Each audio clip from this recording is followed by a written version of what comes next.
Hi viewers, welcome to my channel BioLearning. PGTRB Zoology 2021 syllabusல Unit 5 Genetics நம்ம ஏற்கனவே ஒரு video போட்டிருக்கோம். Part 13A வீடியோ போட்டிருக்கோம். Human Genetics டாபிக்ல. இன்னைக்கும் நம்ம Human Genetics டாபிக் தான் பார்க்க போறோம். Part 13B video. ஸோ பயோலேர்னிங் சேனலை ஃபர்ஸ்ட் பார்க்குற வியூவர்ஸ் யாராவது இருந்தீங்க அப்படின்னா சப்ஸ்கிரைப் பண்ணிட்டு பிளேலிஸ்ட் போனீங்கன்னா இதுக்கு முன்னாடி போட்ட வீடியோஸ் டெஸ்ட் எல்லாமே வந்து நீங்க பார்க்கலாம். வாங்க இன்னைக்கு வீடியோக்குள்ள போலாம்.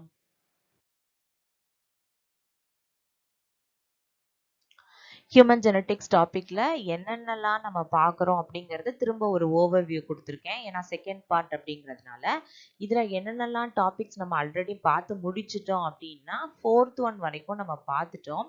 தட் இஸ் ஹியூமன் குரோமோசோம்ஸ் பார்த்தாச்சு, இடியோகிராம் பார்த்தாச்சு, ஹியூமன் ஜீனோம் ப்ராஜெக்ட் பார்த்தாச்சு, செக்ஸ் டிட்டர்மினேஷன் பார்த்தாச்சு. இன்னைக்கு நம்ம வீடியோல பார்க்க போற டாபிக்ஸ் என்னென்ன அப்படின்னா sex linked inheritance, சிக்கிள் cell anaemia, ஆம்னியோசென்டசிஸ். இந்த 3 டாபிக்கும் இன்னைக்கு நம்ம வீடியோல பார்க்க போறோம். First one sex linked inheritance. Inheritance அப்படின்னா நமக்கு தெரியும் character transformation from one generation to another. So பரம்பரை அப்படின்னு நம்ம சொல்றோம் இல்லையா, அதுதான் வந்து இன்ஹெரிட்டன்ஸ் அப்படின்னு சொல்றோம். அது என்ன செக்ஸ் லிங்க்டு இன்ஹெரிட்டன்ஸ் அப்படின்னா நமக்கு மொத்தம் 23 பேர்ஸ் ஆஃப் குரோமோசோம்ஸ் இருக்கு. அதுல 22 பேர்ஸ் ஆஃப் குரோமோசோம்ஸ் வந்து ஆட்டோசோம்ஸ் அப்படின்னு சொல்றோம். That determines the body character. கடைசியில் இருக்கிற ஒரே ஒரு பேர் மட்டும்தான் it determines the sex.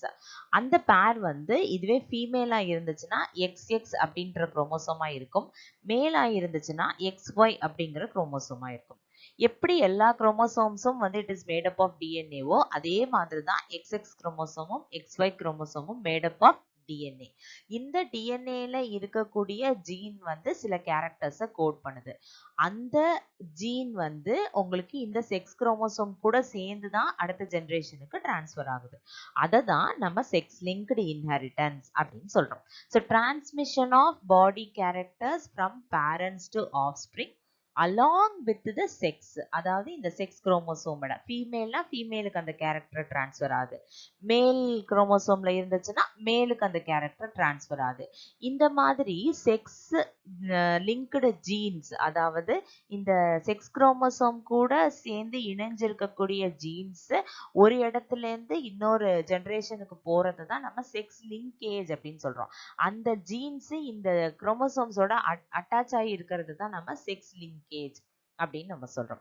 So இந்த செக்ஸ் குரோமோசோம்ஸ்ல லொகேட் ஆயிருக்கிற ஜீன்ஸ் தான் இந்த செக்ஸ் லிங்க்டு ஜீன்ஸ் அப்படின்னு சொல்றோம். அதுவும் சில பாடி கேரக்டர்ஸை கண்ட்ரோல் பண்ணுது அப்படின்னு சொல்றோம். வெறும் செக்ஸை மட்டும் டிட்டர்மைன் பண்றது இல்ல, அதுவும் கூட சில பாடி கேரக்டர்ஸை என்ன செய்யுது, டிட்டர்மைன் பண்ணுது.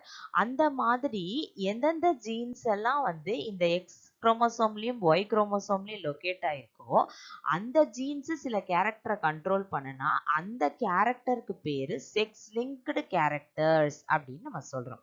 இந்த மாதிரி செக்ஸ் லிங்க்டு இன்ஹெரிட்டன்ஸ் அப்படின்னு ஒரு விஷயம் இருக்கு அப்படிங்கிறத கண்டுபிடிச்சது யாரு அப்படின்னா TH மார்கன் இன் 1910. இவர் நம்ம குரோமோசோம் மேப்ல வந்து நம்ம பார்த்திருக்கோம். மார்கன் யூனிட்ஸ், மார்கன் அப்படின்னு சொல்லி குரோமோசோம் மேப்பிங்ல நம்ம சொல்லியிருக்கோம். ஸோ இந்த செக்ஸ் லிங்க்டு கேரக்டர்ஸ் எல்லாமே மேக்சிமம் வந்து எப்படி இருக்கும் அப்படின்னா ரெசசிவ் கேரக்டர்ஸாக தான் இருக்கும். இந்த செக்ஸ் லிங்க்டு கேரக்டர்ஸ்னால வரக்கூடிய டிஃபெக்ட்ஸ் வந்து பார்த்தா அதிகமாக வந்து மேலுக்கு தான் வருது ஃபீமேலை கம்பேர் பண்ணுறப்ப. ஏன் அப்படின்னு பார்த்தீங்கன்னா இப்போ ஃபீமேலுக்கு வந்து 2 எக்ஸ் குரோமோசோம் இருக்கு, வேறஸ் மேலுக்கு வந்து ஒரே ஒரு எக்ஸ் குரோமோசோம் தான் இருக்கு. இப்ப யூசுவலா இப்ப இந்த இடத்துல ஒரு எக்ஸாம்பிளுக்கு வச்சுக்கலாம். இப்ப இந்த இடத்துல வந்து ஹெச் அப்படி இப்ப ஹீமோஃபீலியா அப்படின்னு ஒரு டிசீஸ் இருக்கு, அதை பத்தி நம்ம படிக்க போறோம். இப்போ எக்ஸ் அது வந்து எக்ஸ் லிங்க்டு இன்ஹெரிட்டன்ஸ் தான்.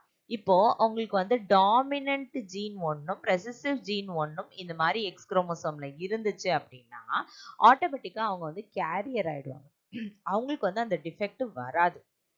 வேரஸ் இப்போ வந்து நம்ம மேல் அப்படின்னு எடுத்துட்டோம்னா இது எக்ஸ் லிங்க்டு கேரக்டர்னு சொன்னோம் இல்லையா, அப்ப எக்ஸ் குரோமோசோம்ல மட்டும்தான் வந்து அந்த ஜீன் இருக்கும்.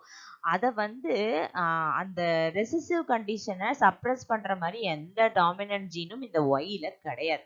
அப்போ ஒரே ஒரு ஜீனை வச்சுக்கிட்டே கூட மேலுக்கு அந்த டிசீஸ் வந்துருது. இது மாதிரி தான் நிறைய டிஃபெக்ட்ஸ் வந்து மேல வந்து அஃபெக்ட் பண்ணுது, ஃபீமேல அஃபெக்ட் பண்றது இல்ல. ஸோ அதனால தான் இங்க மோர் common in man than in women அப்படின்னு சொல்லியிருக்கோம். இந்த செக்ஸ் லிங்க்டு ஜீன்ஸ் எல்லாமே எப்படி ஒரு ஜென்ரேஷன்ல இருந்து இன்னொரு ஜென்ரேஷனுக்கு டிரான்ஸ்ஃபர் ஆகுது அப்படின்னு பார்த்தா, அது ஒரு வித்தியாசமான இன்ஹெரிட்டன்ஸ். அது வந்து கிறிஸ் கிராஸ் இன்ஹெரிட்டன்ஸ் இல்லைன்னா ஜிக்ஸாக் இன்ஹெரிட்டன்ஸ் அப்படின்னு சொல்லுவாங்க. நம்ம சப்ஸ்கிரைபர் கூட ஒருத்தங்க கிறிஸ் கிராஸ் இன்ஹெரிட்டன்ஸ் பத்தி கேட்டிருக்காங்க. அதுக்கான வீடியோ இதுதான். ஸோ இந்த மாதிரி செக்ஸ் லிங்க்டு ஜீன்ஸ் இருந்துச்சு அப்படின்னா அது கிறிஸ் கிராஸ் இன்ஹெரிட்டன்ஸ் ஃபாலோ பண்ணுது. இப்படி ஃபாலோ பண்ணும். இது என்னது? இது கிறிஸ் கிராஸ் இன்ஹெரிட்டன்ஸ் அப்படின்னா, இப்போ இங்க வந்து கிராண்ட் பேரண்ட்ஸ், இவங்க வந்து யாரு அப்படின்னா கிராண்ட் பேரண்ட்ஸ் இங்க இருக்காங்க. இந்த ஜென்ரேஷன்ல நடுவுல யார் இருக்காங்க அப்படின்னு சொன்னா கிராண்ட் பேரண்ட்ஸ் கிட்ட இருந்து அந்த டிஃபெக்டிவ் ஜீன் இருந்துச்சு அப்படின்னா அது யாருக்கு போகும் அப்படின்னு பாத்தீங்கன்னா டாட்டருக்கு போகுது. இந்த டாட்டர் வந்து they are set to be carriers, அதாவது ஹெட்டிரோசைகஸ் கண்டிஷன்ல இருப்பாங்க. இந்த டாட்டர் இவங்க கிட்ட இருக்கிற டிஃபெக்டிவ் ஜீனை அவங்களுடைய சன்னுக்கு கொடுக்குறாங்க. யாரு கொடுக்குறாங்க? சன்னுக்கு கொடுக்குறாங்க, நாட் டாட்டர், சன்னுக்கு கொடுக்குறாங்க. ஸோ இப்படி கிராண்ட் பேரண்ட், அதாவது கிராண்ட் ஃபாதர் கிட்ட இருந்து சன்னுக்கு ஒரு டிஃபெக்ட் டிரான்ஸ்ஃபர் ஆகுது த்ரூ டாட்டர் அப்படின்னா then that is called as criss-cross inheritance or zigzag inheritance. இதுல பாத்தீங்கன்னா ஒரு ஜெனரேஷன் வந்து ஃபுல்லாவே அஃபெக்ட் ஆக மாட்டாங்க, இங்க வந்து அஃபெக்டே ஆக மாட்டாங்க. ஆல்டர்னேட் ஜெனரேஷன்ஸ்ல தான் வந்து அந்த டிஃபெக்டிவ் ஜீனே அப்பியர் ஆகும். ஸோ கிராண்ட் ஃபாதர் கிட்ட இருந்து கிராண்ட் சன்னுக்கு அந்த டிஃபெக்ட் டாட்டர் மூலமா டிரான்ஸ்ஃபர் ஆச்சுன்னா அதுக்கு பேர் தான் கிறிஸ் கிராஸ் இன்ஹெரிட்டன்ஸ் இல்லைன்னா ஜிக்ஸாக் இன்ஹெரிட்டன்ஸ் அப்படின்னு சொல்றோம். ஸோ சில எக்ஸாம்பிள்ஸ் இங்க நம்ம கொடுத்துருக்கோம். என்னென்ன எக்ஸாம்பிள்ஸ் அப்படின்னா colour blindness, haemophilia, hypertrichosis, that is hair in the ear pinna, நம்மளுடைய காது மடல்ல இருக்கக்கூடிய hair growth. Next fourth one is ichthyosis hystrix அப்படிங்கிறது. இதெல்லாம் examples for some sex linked inheritance. இதோட எக்ஸ்பிளனேஷன் என்ன அப்படின்னு நம்ம வரப்போற வீடியோல பார்க்கலாம். அதை பார்க்கறதுக்கு முன்னாடி நம்ம types of sex linked inheritance பார்க்க போறோம். இப்போ செக்ஸ் லிங்க்டு ஜீன்ஸ், அதாவது நம்ம சொல்லிட்டோம் செக்ஸ் குரோமோசோம் அப்படின்னாலே எக்ஸ் குரோமோசோம், ஒய் குரோமோசோம், இது 2 குரோமோசோம் தான் இருக்கு. அந்த 2 குரோமோசோம்ல இருக்கக்கூடிய ஜீன்ஸ் தான் செக்ஸ் லிங்க்டு ஜீன்ஸ் அப்படின்னு நம்ம சொல்லிட்டோம். ஸோ அப்போ வந்து எக்ஸ்லயும் இருக்கும், ஒய்லயும் இருக்கும் இல்லையா? ஸோ அதை பேஸ் பண்ணி செக்ஸ் லிங்க்டு இன்ஹெரிட்டன்ஸை 5 வெரைட்டியா பிரிச்சிருக்காங்க. என்னென்ன அப்படின்னா X linked inheritance, Y linked inheritance, XY linked inheritance, அப்புறம் completely sex linked inheritance, incompletely sex linked inheritance அப்படின்னு சொல்லி மொத்தம் 5 டைப்பா பிரிச்சிருக்காங்க. அப்படின்னா என்னன்னு டெஃபினிஷன் பார்த்துட்டு அதுக்கு என்ன எக்ஸாம்பிள்ஸ் இருக்கு அப்படிங்கறத பார்த்துட்டு அப்புறமா நம்மளுடைய அந்த கலர் பிளைண்ட்னஸ் அதெல்லாம் நம்ம எக்ஸ்பிளைன் பண்ணலாம். எக்ஸ் லிங்க்டு இன்ஹெரிட்டன்ஸ் இது ரொம்ப சிம்பிள். என்ன, எந்தெந்த ஜீன்ஸ் எல்லாம் எக்ஸ் குரோமோசோம்ல லொகேட் ஆயிருக்கோ அதெல்லாம் எக்ஸ் லிங்க்டு ஜீன்ஸ் அப்படின்னு சொல்றோம். அந்த எக்ஸ் குரோமோசோம் வந்து உங்களுக்கு அடுத்த ஜெனரேஷனுக்கு டிரான்ஸ்ஃபர் ஆகும்போது இந்த ஜீன் எந்த கேரக்டரை எக்ஸ்பிரஸ் பண்ணுதோ அந்த கேரக்டரை அடுத்த பரம்பரைக்கு, அடுத்த ஜெனரேஷனுக்கு கொண்டு போகுது. அதனால the inheritance of X-linked gene is called as X-linked inheritance அப்படின்னு சொல்றோம். அதே போல அந்த எக்ஸ் லிங்க்டு ஜீன் என்னெல்லாம் கேரக்டரை கண்ட்ரோல் பண்ணுதோ அந்த கேரக்டர்ஸ்க்கு எல்லாம் பேரு எக்ஸ் லிங்க்டு கேரக்டர் அப்படின்னு பேரு. எக்ஸாம்பிள் என்னென்ன அப்படின்னா ஹீமோஃபிலியா, கலர் பிளைண்ட்னஸ், அதுக்கப்புறம் ஐ கலரின் ட்ரோசோஃபிலா. இதுல நம்ம வந்து ஹீமோஃபிலியா, கலர் பிளைண்ட்னஸ் 2 தான் எக்ஸ்பிளைன் பண்ண போறோம். ஏன்னா ஐ கலரின் ட்ரோசோஃபிலா நமக்கு தேவையில்லை. ஏன்னா இப்ப நம்ம என்ன டாபிக்கு கீழே பார்த்துட்டு இருக்கோம் அப்படின்னா ஹியூமன் ஜெனட்டிக்ஸ்ங்கிற டாபிக் கீழே பார்க்கிறோம். ஸோ அப்போ ஹியூமன்ல என்ன நடக்குதோ அதை மட்டும் தான் நம்ம படிக்க போறோம். ஐ கலரின் ட்ரோசோஃபிலா நம்ம பார்க்க போறது கிடையாது. Next Y linked inheritance. எக்ஸ்ல சொன்ன மாதிரியே தான் ஒய் குரோமோசோம்ல லொகேட் ஆயிருக்கிற ஜீன்ஸ் பேரு ஒய் லிங்க்டு ஜீன் அப்படின்னு பேரு. அந்த ஒய் லிங்க்டு ஜீன் என்னென்ன கேரக்டர்ஸ வந்து அடுத்த ஜெனரேஷனுக்கு டிரான்ஸ்ஃபர் பண்ணுதோ அப்படி டிரான்ஸ்ஃபர் பண்ணுச்சுன்னா அதுக்கு பேரு ஒய் லிங்க்டு இன்ஹெரிட்டன்ஸ் பேரு. அப்ப என்னென்ன கேரக்டர்ஸ் எல்லாம் அது டிரான்ஸ்ஃபர் பண்ணுதோ அதுக்கு பேரு ஒய் லிங்க்டு கேரக்டர்ஸ் அப்படின்னு பேரு. இப்போ இந்த ஒய் குரோமோசோம் அப்படிங்கிறது வந்து யாருகிட்ட இருக்கு அப்படின்னா மேல் கிட்ட மட்டும்தான் ஒய் குரோமோசோம் இருக்கு. அதனால அதுக்கு அந்த ஒய் குரோமோசோம்ல லொகேட் ஆயிருக்கிற ஜீன்ஸ் இருக்கு பாத்தீங்களா, அதுக்கு வந்து ஒரு ஸ்பெஷல் பேர் இருக்கு. என்ன அப்படின்னா they are called as holandric genes அப்படின்னு பேர். ஹோலாண்ட்ரிக் ஜீன்ஸ் அப்படின்னா என்ன அர்த்தம்னா, ஹோலோ அப்படின்னாலே வந்து as a whole கம்ப்ளீட்னு அர்த்தம். ஆண்ட்ரோஸ் அப்படின்னா மேல்னு அர்த்தம். அப்ப மேல்ல மட்டுமே இருக்கக்கூடிய ஜீன் தான் ஹோலாண்ட்ரிக் ஜீன்ஸ் அப்படின்னு சொல்றோம். இந்த ஜீன்ஸ் வந்து எங்க லொகேட் ஆயிருக்கு அப்படின்னா, நமக்கு ஏற்கனவே தெரியும் எக்ஸ் குரோமோசோம் வந்து it is long and straight, whereas Y chromosome is short and curved அப்படின்னு நம்ம படிச்சிருக்கோம். ஸோ இப்படிதான் இருக்கும். ஒரு மேலா இருந்தாக்க எக்ஸ் ஒய் குரோமோசோம் வந்து இப்படி இருக்கும். ஸோ நமக்கு தெரியும் ஹோமோலாகஸ் கண்டிஷன்னா என்ன அர்த்தம் அப்படின்னு பாத்தீங்கன்னா, எல்லா இடத்துலயுமே அதாவது சென்ட்ரோமியர் பொசிஷன், ஆர்ம் லெங்த் எல்லாமே சேமா இருந்தாதான் அதுக்கு பேரு ஹோமோலாகஸ் குரோமோசோம். இப்ப இந்த ஒய் பாருங்க, ஒய் அண்ட் எக்ஸ்ல பாத்தீங்கன்னா சில ரீஜியன் மட்டும் தான் ஒரே மாதிரி இருக்கும். சில ரீஜியன் சில ஜீன்ஸ் வந்து வித்தியாசமா இருக்கும். அப்போ அதுதான் இதெல்லாம் வந்து ஹோமோலாகஸ். எங்கெல்லாம் ஜீன்ஸ் வந்து ஒரே போல இருக்கும், இப்ப இங்க வந்து கேபிட்டல் டி இருந்துச்சுன்னா அதோட கான்ட்ராஸ்டிங் ஜீன் வந்து இந்த இடத்துல இருந்துச்சு அப்படின்னா தான் அது ஹோமோலாகஸ் ரீஜியன். அப்படி இல்லாம இப்ப இங்க வந்து ஒரு ஹெச் இருக்கு அப்படின்னு வச்சுக்கோங்களேன், இப்ப இந்த இடத்துல வந்து டி இருக்கு அப்படின்னா இந்த இடத்துல வந்து ஹோமோலாகஸே கிடையாது இந்த ரீஜியன். அப்போ இது நான் ஹோமோலாகஸ் பார்ட் அப்படின்னு சொல்றோம். அப்ப இந்த ஹோலாண்ட்ரிக் ஜீன்ஸ் சொல்லப்படுற இந்த ஒய் லிங்க்டு ஜீன்ஸ் எந்த இடத்துல இருக்கு அப்படின்னா நான் ஹோமோலாகஸ் ரீஜியன்ல இருக்கு. இங்கதான், அதாவது ஒய்ல மட்டுமே ஸ்பெசிபிக்கா இருக்கு, எக்ஸ்ல கிடையாது. அதை தான் நம்ம இங்க சொல்றோம். சோ இப்ப இந்த ஜீன்ஸ் யாருக்கிட்டேருந்து யாருக்கு போகுது, டைரக்டா வந்து ஃபாதர் கிட்ட இருந்து சன்னுக்கு தான் போகும். ஒய், ஏன்னா ஒய் குரோமோசோம் தானே டிரான்ஸ்ஃபர் பண்ணுது. அப்ப ஃபாதர் கிட்ட இருந்து சன்னுக்கு இந்த ஜீன்ஸ் டைரக்டா என்ன ஆயிடுது, போயிடுது. எந்தெந்த கேரக்டர்லாம் இந்த ஒய் லிங்க்டு ஜீன் வந்து கண்ட்ரோல் பண்ணுதோ அந்த கேரக்டர்ஸ்க்கு எல்லாம் பேரு ஒய் லிங்க்டு கேரக்டர்ஸ் அப்படின்னு பேரு. எக்ஸாம்பிள் வந்து என்ன அப்படின்னா ஹைப்பர்ட்ரைகோசிஸ், இக்தயோபிஸ் ஹிஸ்ட்ரிக்ஸ், that is scales present on the body. அதுக்கப்புறம் சில ஹிஸ்டோகம்பேட்டபிலிட்டி ஆன்டிஜென்ஸ், இது இம்யூனாலஜில வரும். டிஷ்யூ மேட்சிங் ஆன்டிஜென்ஸ் அப்படின்னு பேர். ஒருத்தருக்கு ஏதாவது ஒரு ஆர்கனை நம்ம டிரான்ஸ்பிளான்ட் பண்ணணும் அப்படின்னா பிளட் கொடுக்கணும்னா பிளட் குரூப்பும் ஆர்ஹெச்சும் பார்த்தா போதும். வேறஸ் ஆர்கன், கிட்னி, ஐ இது மாதிரிலாம் டொனேட் பண்ணணும் அப்படின்னா அவங்களோட பாடியில இருக்கிற டோனாரோட பாடியில உள்ள டிஷ்யூவும் நம்ம ரெசிபியன்ட்டோட பாடியில உள்ள டிஷ்யூவும் மேட்ச் ஆகணும். அப்ப அதுக்கு அங்க இருக்கக்கூடிய ஆன்டிஜென்ஸை மேட்ச் பண்ணணும். அதுக்கு பேர் தான் ஹிஸ்டோகாம்பேட்டபிலிட்டி ஆன்டிஜென் அப்படின்னு சொல்றோம். அந்த அதுக்குரிய ஜீன்ஸ். அதுக்கப்புறம் வந்து ஜீன்ஸ் ஃபார் ஸ்பெர்மட்டோஜெனசிஸ், ஏன்னா வந்து மேல் இல்லையா, அப்ப டெஸ்டிஸ்ல ஸ்பெர்மட்டோஜெனசிஸ் அதாவது ஸ்பெர்ம் ப்ரொடக்ஷன் நடக்கிறதுக்கு ஜீன் இன்டியூஸ் பண்ணணும். ஸோ அது எல்லாமே வந்து ஒய் லிங்க்டு கேரக்டர்ஸ் அப்படின்னு சொல்றோம். இப்போ ஒய் லிங்க்டு இன்ஹெரிட்டன்ஸ்ல நம்ம ரெண்டு அதாவது முக்கியமான எக்ஸாம்பிள்ஸ் அப்படின்னு பார்த்தோம்னா ரெண்டு முக்கியமான எக்ஸாம்பிள் இருக்கு. ஒன்னு வந்து என்ன அப்படின்னா ஹைப்பர் ட்ரைகோசிஸ், இன்னொன்னு வந்து என்ன அப்படின்னா இக்தயோசிஸ் ஹிஸ்ட்ரிக்ஸ். இங்க நம்ம பார்க்குற கண்டிஷன் தான் ஹைப்பர் ட்ரைகோசிஸ். ட்ரைகோ அப்படின்னு வந்தாலே ட்ரைகாலஜி அப்படின்னா ஸ்டடி அபவுட் த ஹேர்ஸ் அப்படின்னு அர்த்தம்.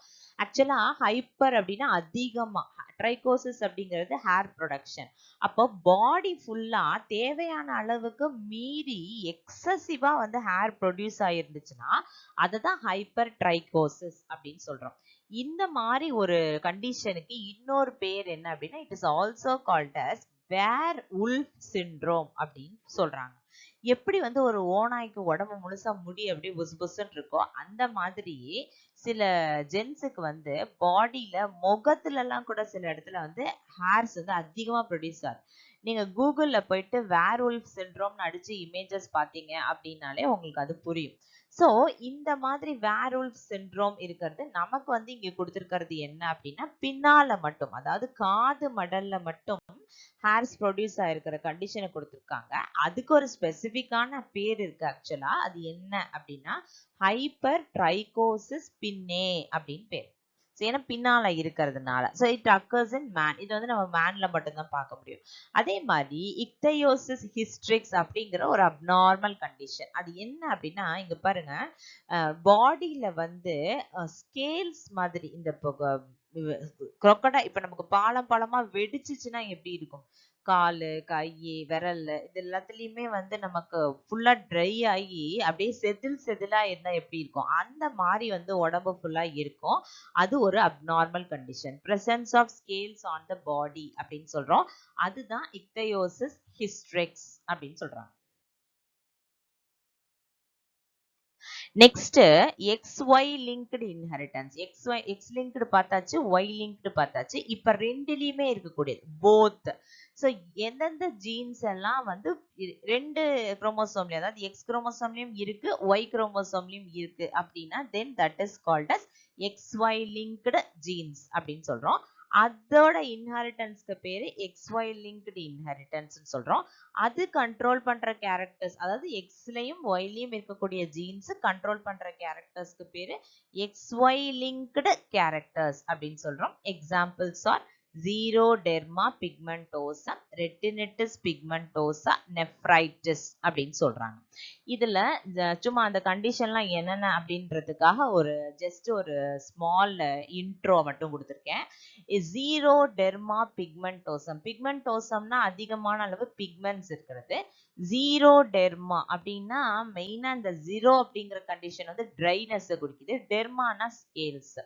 ஸோ இது வந்து ஒரு ஜெனட்டிக் டிஸார்டர். இங்க வந்து என்ன நடக்கும் அப்படின்னா, இப்போ வந்து நார்மலா நம்ம வந்து சன்லைட்ல போனாலே யூவி ரேடியேஷன் நம்ம மேல பட்டுச்சு அப்படின்னு சொன்னா அதை கண்ட்ரோல் பண்றதுக்கு இல்ல அதை டாலரேட் பண்றதுக்கு நமக்கு மெலானின் பிக்மெண்ட் இருக்கும். அந்த யூவி லைட்டும் அப்படியும் உள்ள பாஸ் ஆகி போயிடுச்சு அப்படின்னா டிஎன்ஏவை டேமேஜ் பண்ணும். அப்படி டேமேஜ் பண்ற டிஎன்ஏவை ரிப்பேர் பண்ற கண்டிஷன் வந்து நார்மலா எல்லாருக்குமே ப்ரெசென்ட் ஆயிருக்கும். ஆனா யாருக்கெல்லாம் இந்த டிஃபெக்ட் இருக்கோ அவங்களால அவங்களுடைய டிஎன்ஏவை ரிப்பேர் பண்ணிக்கிறது முடியாது. which is caused the defect DNA damage when it is caused by UV light. அப்ப அவங்க சன்ல கொஞ்ச நேரம் எக்ஸ்போஸ் ஆனாலே முகமெல்லாம் பாத்தீங்கன்னா இந்த மாதிரி ஆயிடும். சன்பர்ன் வந்த மாதிரி ஆயிடும். ஃபுல்லா அப்படியே வெந்து போன மாதிரி ஆயிடும். அதுதான் xeroderma pigmentosum அப்படின்னு சொல்றோம். Next condition is retinitis pigmentosum. பேர்லயே இருக்கு ரெட்டினா, ITIS முடிஞ்சிச்சு அப்படின்னா ஒரு இன்ஃப்ளமேட்டரி கண்டிஷன் அர்த்தம். இன்ஃப்ளமேஷன் அப்படின்னா அது ஒரு வகையான வீக்கம். அதுல வந்து பெயின் இருக்கும், ரெட்னஸ் இருக்கும். அந்த இடத்துல வந்து நிறைய இம்யூன் செல்ஸ் ஒர்க் ஆகிறதுனால உங்களுக்கு வந்து ஒரு பர்னிங் சென்சேஷன் இருக்கும். ஸோ ரெட் ஹாட் பெயின்ஃபுல் ஸ்வெல்லிங்கை தான் நம்ம வந்து இன்ஃப்ளமேஷன் அப்படின்னு சொல்லுவோம். ஸோ இந்த இடத்துல ரெட்டினாவே பாதிக்கப்படுறதுனால கண்டிப்பா அவங்களுக்கு லாஸ் ஆஃப் விஷன் தான். இவங்களுக்கு மெயினா வந்து பாத்தீங்கன்னா நைட் நேரத்துல கண்ணு எப்படி தெரியும் அப்படின்னா டனல் விஷன்னு சொல்லுவாங்க. அதாவது நேரா உள்ளது மட்டும்தான் தெரியும். டனல் மாதிரி ஸ்ட்ரெயிட்டா உள்ளது மட்டும்தான் தெரியும். சைட்ல இருக்கிறதெல்லாம் எதுவுமே தெரியாது. இப்ப நம்ம நார்மலா இப்போ ஒரு இடத்துல உட்காந்துட்டு ஒரு இடத்த பார்த்துட்டு இருக்கோம்னா சைட்ல யாராச்சும் வந்து நின்னா நமக்கு தெரியும் இல்லையா? யாரோ வராங்க, கிராஸ் பண்றாங்க, போறாங்க, இல்ல சைட்ல இருக்கிற பொருள் என்ன அதெல்லாம் நமக்கு தெரியும். பட் இந்த கண்டிஷன் இருக்கிறவங்களுக்கு அது தெரியாது. பெரிஃபரல் விஷன், சுத்தி இருக்கக்கூடிய சைட் விஷன் இவங்களுக்கு கிடையாது. Instead of that they have tunnel vision. Next condition nephritis. ITIS na என்ன சொன்னோம்? Inflammation சொன்னோம். அப்ப nephritis na nephron inflammation. Nephron எங்க இருக்கு? Kidney ல இருக்கு. It is the functional unit of kidney. So inflammation of nephrons. இதுக்கு இன்னொரு பேர் என்ன அப்படின்னா glomerulonephritis அப்படின்னு சொல்லலாம். glomerulus இருக்கக்கூடிய அந்த நெஃப்ரான்ல இருக்கிற glomerulus வந்து மெயினா பாதிக்கப்படுது. ஸோ அதனால கிட்னியோட ஃபங்க்ஷனும் என்ன ஆகும்? அஃபெக்ட் ஆகும். Next completely sex linked inheritance. இப்போ இந்த கம்ப்ளீட்லி செக்ஸ் லிங்க்டு அப்படின்ற வார்த்தைக்கு என்ன அர்த்தம் அப்படின்னு பார்க்கலாம். ஸோ முழுமையாக செக்ஸ் லிங்க்டு இன்ஹெரிட்டன்ஸ் அதுதான் அர்த்தம் இதுக்கு. நார்மலா எக்ஸ் அண்ட் ஒய் குரோமோசோம் வந்து ஒரே மாதிரி இருக்காது, பார்க்கறதுக்கு ஒரே மாதிரி இருக்காது, சைஸ்ல வித்தியாசப்படும். எக்ஸ் குரோமோசோம் பெருசாவும் ஸ்ட்ரைட்டாவும் இருக்கும், ஒய் குரோமோசோம் ஸ்மாலாவும் ஒரு எண்டு வந்து கர்வாவும் இருக்கும். இதுதான் நார்மலா உள்ளது. அப்போ எக்ஸ் குரோமோசோம்ல இருக்கிற லோயர் பார்ட்டும் Y குரோமோசோம்ல இருக்கிற லோயர் பார்ட்டும் மட்டும் தான் சிமிலர். இப்போ நான் அங்க டயக்ராம் போட்டு காமிச்ச மாதிரி X குரோமோசோம்ல உள்ள லோயர் பார்ட்டும் Y குரோமோசோம்ல உள்ள லோயர் பார்ட்டும் மட்டும் தான் எப்படி இருக்கும் அப்படின்னா ஒரே போல இருக்கும். அதனால இதுக்கு பேரு ஹோமோலாகஸ் ரீஜியன் அப்படின்னு பேரு. இதுல ஒரே மாதிரியான ஜீன்கள் இருக்கும். நான் சொன்னேன் எக்ஸாம்பிள், இப்போ இங்க ஒரு கேபிட்டல் T இருக்கு அப்படின்னா இதோட ஆல்டர்னேட்டிவ் ஜீன் என்னவோ அதுதான் இங்க இருக்கும். அது ஸ்மால் T-யா இருக்கலாம் இல்ல கேபிட்டல் T-யா இருக்கலாம். ரிமைனிங் பார்ட்ஸ் மேல இருக்கக்கூடிய ரிமைனிங் பார்ட்ஸ் வந்து பாத்தீங்கன்னா சிமிலரா இருக்காது. அதனால அதுக்கு பேரு நான் ஹோமோலாகஸ் ரீஜியன் சொல்றாங்க, இல்லைன்னா டிஃபரன்ஷியல் ரீஜியன் அப்படின்னு சொல்றாங்க. அப்ப அதுல ஒரே போன்ற ஜீன்கள் கட்டாயமா இருக்காது. ஏன்னா நான் ஹோமோலாகஸ் இல்லையா, அப்ப ஒரே மாதிரி ஜீன்ஸ் இருக்கிறதுக்கு வாய்ப்பு இல்லை. இந்த குரோமோசோமோட பார்ட்ல பார்த்தா நமக்கு தெளிவா ஹோமோலாகஸ் குரோமோசோம், நான் ஹோமோலாகஸ் ரீஜியன், ஹோமோலாகஸ் ரீஜியன் கொடுத்துருக்காங்க. இப்ப இதுல பாத்தீங்கன்னா இது வரைக்கும் ரெண்டும் ஈக்குவலா இருக்கு சைஸ்ல. இத ஹோமோலாகஸ் பார்ட்னு சொல்லலாம். இதுக்கு மேல இருக்கிறது பாத்தீங்கன்னா சைஸ் வந்து டிஃபர் ஆகுது. அப்போ இத நான் ஹோமோலாகஸ் பார்ட்னு சொல்லலாம். இதுல இங்க சென்ட்ரோமியர் பொசிஷன் இருக்கும். இந்த இடத்துல சென்ட்ரோமியர் பொசிஷன் வந்துரும். அதனாலதான் இதுக்கு மேல உள்ளதை நம்ம நான் ஹோமோலாகஸ்னு சொல்றோம். இது நம்ம பிக்சரை பார்த்தானா இது வரைக்கும் கூட ஒரே மாதிரி இருக்க மாதிரி தான் தெரியும். பட் இது வந்து என்னன்னு சொல்றோம் அப்படின்னா நம்ம வந்து சென்ட்ரோமியர் பொசிஷனை பொறுத்து அந்த ஆர்ம் வந்து மாறுது. இப்போ இங்க இந்த ஹோமோலாகஸ் பார்ட்ல இருக்கிற ஜீன்ஸ் எல்லாம் எக்ஸுக்கும் ஒய்க்கும் காமனா இருக்கும். இப்ப நான் சொன்ன மாதிரி இங்க ஒரு கேபிட்டல் T ஜீன் இருக்கு அப்படின்னு சொன்னா இதுக்கான ஒரு ஆல்டர்னேட்டிவ் கான்ட்ராஸ்ட் கேரக்டருக்கான ஜீன் தான் இங்க பிரசன்ட் ஆயிருக்கும். அதே மாதிரிதான் இங்க ஃபுல்லாமே லொகேட் ஆயிருக்கும். இதுக்கு மேல இருக்கிறது எல்லாமே பாத்தீங்கன்னா எக்ஸுக்கு மட்டுமே ஸ்பெசிபிக்கா இருக்கக்கூடிய ஜீன்ஸ், இது ஒய்க்கு மட்டுமே ஸ்பெசிபிக்கா இருக்கக்கூடிய ஜீன்ஸ். ஸோ அதை தான் நம்ம எக்ஸ் லிங்க்டு ஜீனு ஒய் லிங்க்டு ஜீனு செப்பரேட்டா சொல்றோம். இங்க ஹோமோலாகஸ்ல இருக்கிறது எல்லாமே XY லிங்க்டு ஜீன்ஸ் அப்படின்னு நம்ம சொல்லுவோம். சரி, இப்போ இந்த கம்ப்ளீட்லி செக்ஸ் லிங்க்டு இன்ஹெரிட்டன்ஸ்ல நம்ம பார்க்கறது எல்லாமே என்னன்னா ஜீன்ஸ் லொகேட்டட் ஆன் த நான் ஹோமோலாகஸ் ரீஜியன்ஸ். இந்த நான் ஹோமோலாகஸ் ரீஜியன்ஸ்ல இருக்கக்கூடிய ஜீன்ஸ் ஒன்னா வந்து என்ன ஆகுது அப்படின்னா ஒன்னா டிரான்ஸ்பர் ஆகுது இங்க இருந்து. ஏன்னா இந்த நான் ஹோமோலாகஸ் ஏன் அப்படி சொல்றீங்க அப்படின்னா இந்த நான் ஹோமோலாகஸ் பார்ட்ல கிராசிங் ஓவர்ன்ற ஒரு விஷயம் நடக்கிறதுக்கு வாய்ப்பே இல்லை. கிராசிங் ஓவர் எப்ப நடக்கும் அப்படின்னா எல்லாம் ஆர்ம் லெங்த் எல்லாம் ஒரே மாதிரி இருந்தா மட்டும்தான் அந்த இடத்துல கிராசிங் ஓவர் நடக்கிறதுக்கு வாய்ப்பு இருக்கு. இப்ப இந்த நான் ஹோமோலாகஸ் பார்ட்ல கிராசிங் ஓவர் அப்படிங்கிற ஒரு விஷயம் நடக்கிறதுக்கு வாய்ப்பே இல்லை. சோ எந்தெந்த ஜீன்ஸ் எல்லாம் இந்த நான் ஹோமோலாகஸ் ரீஜியன்ல பிரசன்ட் ஆயிருக்கோ அது எல்லாம் அப்படியே தான் அடுத்த ஜெனரேஷனுக்கு போகுது. அப்ப இந்த ஜீன்ஸ் வந்து அந்தந்த செக்ஸ் லிங்க்டு குரோமோசோமோட அப்படியே லிங்க் ஆகி அப்படியே டிரான்ஸ்பர் ஆகுது. So this is called as completely sex linked genes. இது மாறுறதுக்கு வாய்ப்பே இல்லை. Example is haemophilia, colour blindness. Next incompletely sex linked inheritance. இப்போ ஹோமோலாகஸ் பார்ட்டுக்கு வந்துட்டோம். இப்போ எந்தெந்த ஜீன்ஸ் எல்லாம் ஹோமோலாகஸ் ரீஜியன்ல பிரசன்ட் ஆயிருக்கோ அந்த இடத்துல கிராசிங் ஓவர் நடக்கிறதுக்கு வாய்ப்பு இருக்கு. சோ இந்த ஜீன்ஸ் எப்ப வேணாலும் செக்ரிகேட் ஆகி மாறுறதுக்கு சான்சஸ் இருக்கு. So they are considered as incompletely sex-linked genes. அதோட inheritance incompletely sex-linked inheritance அப்படின்னு சொல்றாங்க. Example for incompletely sex-linked inheritance are retinitis pigmentosa அப்புறம் nephritis. இப்போ நமக்கு டைப்ஸ் முடிஞ்சிருச்சு. 5 டைப் ஆஃப் செக்ஸ்-லிங்க்டு இன்ஹெரிட்டன்ஸ் பார்த்தாச்சு. இப்ப நம்ம ஒரு எக்ஸாம்பிளா பார்க்க போறோம். Colour blindness. இந்த கலர் பிளைண்ட்னஸ்ங்கிறது ஒரு செக்ஸ் லிங்க்டு கேரக்டர் அப்படிங்கறத டிஸ்கவர் பண்ணது யாரு அப்படின்னா வில்சன் அப்படிங்கிறவர் 1911ல டிஸ்கவர் பண்ணார். இவங்களுடைய ப்ராப்ளம் என்ன அப்படின்னா எந்த பர்சனுக்கு இந்த கலர் பிளைண்ட்னஸ் இருக்கோ அவங்களால ரெட் கலர்ல இருந்து கிரீன் கலரை டிஃபரன்ஷியேட் பண்ண முடியாது. பிசாசுன்னு சொல்லிட்டு ஒரு படம் வந்துச்சு. அந்த படமே இந்த மெயின் இந்த கான்செப்டை வச்சுதான். ரெட் கலர் கார் ஒன்று வரும், அந்த ரெட் கலரை அவன் வந்து அந்த ஆட்டோக்காரன் கிரீன் கலர்னு நினைச்சுக்குவான். So he is having colour blindness. So யாரால ரெட் கலரையும் கிரீன் கலரையும் டிஃபரன்ஷியேட் பண்ண முடியலையோ அவங்களுக்கு கலர் பிளைண்ட்னஸ் இருக்கு அப்படின்னு சொல்றோம். இது ஏன் இப்படி வருது அப்படின்னா சில பேரால ரெட் கலரை ஐடென்டிஃபை பண்ண முடியாது. ரெட் கலரை ஐடென்டிஃபை பண்ண முடியாதவங்கள ரெட் கலர் பிளைண்ட்னஸ் சொல்லுவாங்க. அதுக்கோட பேர் என்ன அப்படின்னா புரோட்டனோபியா அப்படின்னு பேர். அதே போல கிரீன் கலரை ஐடென்டிஃபை பண்ண முடியாதவங்க வந்து they have green color blindness, that is called as deuteranopia. Colour பிளைண்ட்னஸும் ஒரு ரெசிசிவ் கேரக்டர் தான். இவங்களுக்கு அதாவது நார்மல் கலர் டிஃபரன்சியேஷன் பண்ண முடியறவங்களுக்கு என்னெல்லாம் ஜீன்ஸ் இருக்கணும் அப்படின்னா எய்தர் அவங்களுக்கு ஹோமோசைகஸ் டாமினன்ட் ஜீன் இருக்கணும், இல்லனா ஹெட்டிரோசைகஸ் டாமினன்ட் ஜீன் இருக்கணும், இல்லனா ஒரே ஒரு டாமினன்ட் ஜீனாவது இருக்கணும். ஏன் இந்த ஒரே ஒரு டாமினன்ட் ஜீன் சொல்றோம் அப்படிங்கறத பின்னாடி சொல்லலாம்.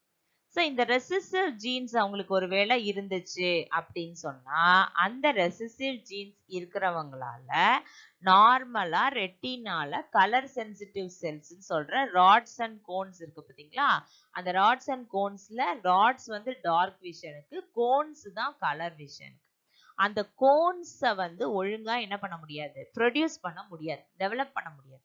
ஸோ அந்த கோன்ஸ்ல டிஃபெக்ட் வர்றதுனால இவங்களால கலர் ஐடென்டிஃபிகேஷன் பண்ண முடியாது. இந்த கலர் பிளைண்ட்னஸுக்குரிய ஜீன் அதாவது ரெசிசிவ் ஜீன் அது வந்து ஒரு எக்ஸ் லிங்க்டு ஜீன். அது எங்க இருக்கு, எக்ஸ் குரோமோசோம்ல. அது எக்ஸ் லிங்க்டுன்னு சொல்லியாச்சுனாலே நம்ம ஒரு விஷயம் புரிஞ்சுக்கணும், என்னன்னா அது நான் ஹோமோலாகஸ் பார்ட்ல இருக்கு அப்படின்னு புரிஞ்சுக்கணும். சோ இப்ப இந்த எக்ஸ் லிங்க்டு ஜீன் எங்க இருக்கும் அப்படின்னா இந்த இடத்துல பிரசன்ட் ஆகும். சோ ஒய்ல அது இருக்கா, இல்ல, ஏன்னா அது நான் ஹோமோலாகஸ் பார்ட். அப்போ ஒய்ல வந்து அது கிடையாது. சோ ஹியூமன் அதாவது ஹியூமன்ல இருக்கக்கூடிய மேலா இருந்தா அவங்களுக்கு ஒரே ஒரு ஜீன் தான் இருக்கணும். அந்த ஜீன் ஏன்னா அவங்க வந்து எக்ஸ் ஒய் இல்லையா, அப்ப எக்ஸ் ஒய் இருக்கிறவங்களுக்கு ஒரு டாமினன்ட் ஜீன் இருந்தா மட்டும்தான் அவங்களுக்கு வந்து கலர் ஒழுங்கா ப்ரொடியூஸ் ஆகும். அப்படி இல்லாம ஒருவேளை இதுவும் ரெசிசிவ் ஜீனா போச்சுன்னு வைங்க, இந்த எக்ஸ்ல இருக்கக்கூடிய ஜீன் ரெசிசிவ் ஜீனா போச்சுன்னா அதுக்கான டாமினன்ட் ஜீனும் ஒய்ல கிடையாது, ஏன்னா ஒய்ல வந்து அந்த ஜீனே கிடையாது. சோ ஒரே ஒரு ஜீனை வச்சுக்கிட்டு தான் அவங்க வந்து கலருக்கான சென்சிட்டிவ் செல்ஸை ப்ரொடியூஸ் பண்ணணும். அதனால இந்த மாதிரி ஒரே ஒரு ஜீன் இருந்துச்சுன்னா அதுக்கு பேரு ஹெமிசைகஸ் கண்டிஷன் அப்படின்னு பேரு. அதனாலதான் சொல்றோம் இந்த மாதிரி டிஃபெக்ட்ஸ் வந்து இட் இஸ் காமன் இன் மேல் when compared to female.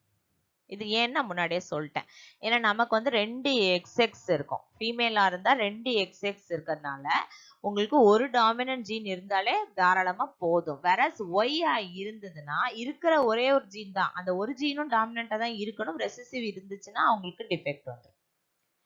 இங்கேயும் கிறிஸ் கிராஸ் இன்ஹெரிட்டன்ஸ் தான் ஃபாலோ ஆகுது. அப்படின்னா என்ன அர்த்தம், கிராண்ட் ஃபாதர் கிட்டேந்து டாட்டர் மூலமா கிராண்ட் சன்னுக்கு இந்த டிஃபெக்ட் போகுதுன்னு அர்த்தம். Daughter will be carrier. So alternate ஜெனரேஷன்ஸ்ல தான் இந்த டிஃபெக்ட் அப்பியர் ஆகும். It is never transmitted to the son from father. சன்னுக்கிட்டேந்து ஃபாதர் கிட்டேந்து சன்னுக்கு வராது. டாட்டர் வந்து யாரா இருப்பாங்க, they will be carrier. carriers வந்து எப்பயுமே they have normal vision, ஏன்னா ஒரு டாமினன்ட் ஜீன் இருக்கிறதுனால. இதுதான் அந்த ஜீன் கொடுத்திருக்கோம். இப்ப மதர் வந்து if she is a carrier, இப்ப கேரியர் அப்படின்னா என்ன அர்த்தம் அப்படின்னா ஒரு டாமினன்ட் ஜீன் இருக்கு, ஒரு ரெசிசிவ் ஜீன் இருக்குன்னு அர்த்தம். இப்ப ஃபாதர் வந்து he is normal இப்படி. சோ அப்போ என்ன ஆகுது அப்படின்னா இவங்களுக்குரிய ஜீன் வந்து என்ன ஆகுதுன்னா டிரான்ஸ்ஃபர் ஆகுது. இங்க வந்து டாட்டர் வந்து நார்மலா இருக்காங்க, அன்அஃபெக்டட் டாட்டர், அதாவது கேபிட்டல் சி இருக்கும் இவங்களுக்கு. இங்க வந்து one daughter will be carrier. இவங்க கிட்ட இருக்கிற இந்த ரெசிசிவ் ஜீன் இங்க போயிடுச்சு.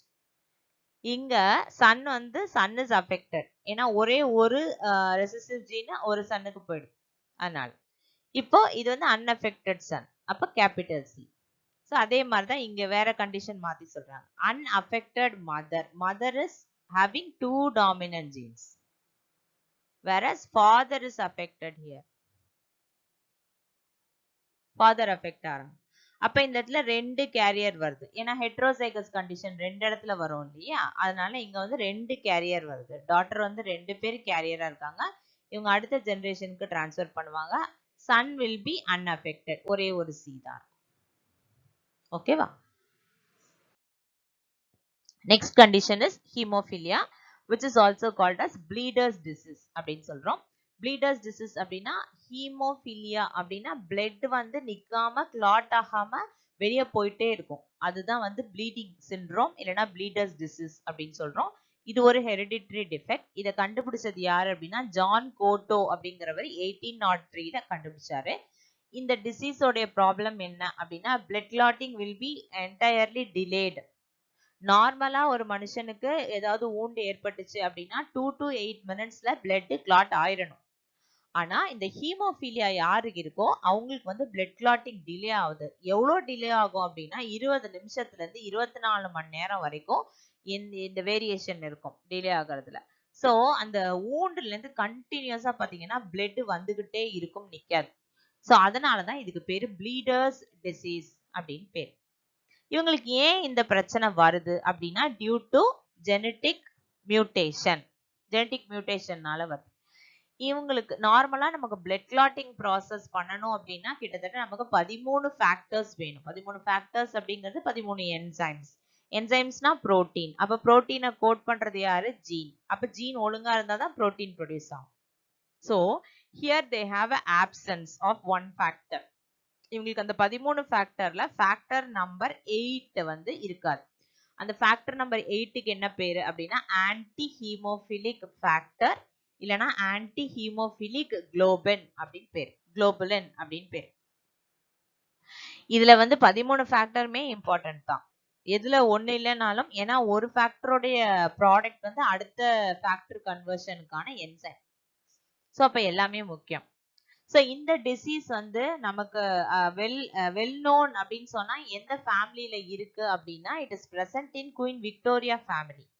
அவங்களுக்கு நடந்த மியூட்டேஷன்னால உருவான டிசீஸ் இது. சோ அதனால அவங்கள்கிட்ட இருந்து அவங்களுடைய டிசெண்டன்ஸ் அவங்களோட சந்ததிகள் எல்லாருக்கும் இந்த டிஃபெக்ட் வந்து டிரான்ஸ்ஃபர் ஆயிருக்குது.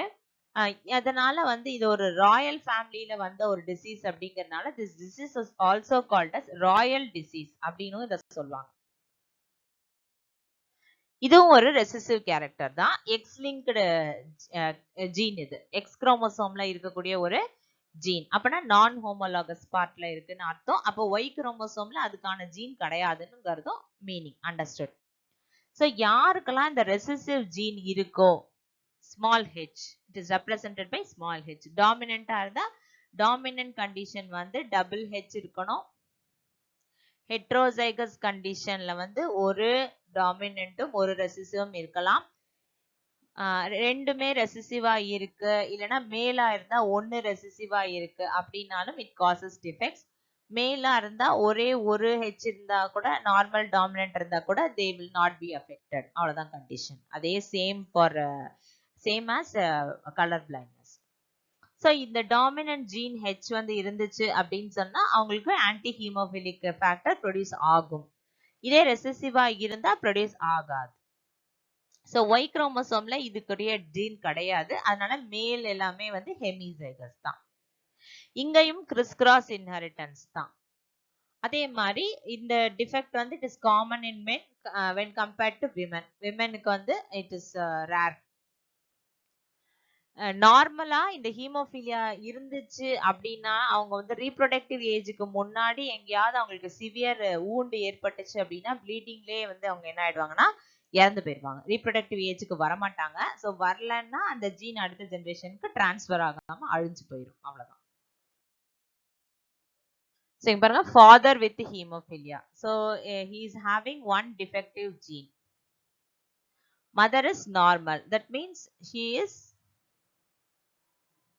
having two dominant genes. அப்ப daughter will be a carrier. அப்போ ஒரு dominant geneம் ஒரு recessive geneம் இருக்கும். Son will be normal. So that means he is having one dominant gene. Again daughter will be a carrier, that is one dominant gene and one recessive gene will be present. Son will be normal, he is having one dominant gene. இது அடுத்த ஜெனரேஷனுக்கு போகும்போது affect ஆவாங்க. Son will be affected. இது F1 தான் காமிச்சிருக்கும். Next is sex limited genes. Sex limited jeans அப்படின்னா என்ன அர்த்தம்னா எந்த ஜீன்ஸ் எல்லாம் அதோடைய கேரக்டர்ஸ் ஏதாவது ஒரு செக்ஸ்ல, அதாவது either in male or in female அவங்களுக்கு எக்ஸ்பிரஸ் பண்ணுதோ அதுதான் செக்ஸ் லிமிட்டட் ஜீன்ஸ் அப்படின்னு சொல்லலாம். அது எக்ஸ்ல லொகேட் ஆயிருக்கலாம், இல்லைன்னா ஒய்ல லொகேட் ஆயிருக்கலாம். It can be present in any sex chromosome.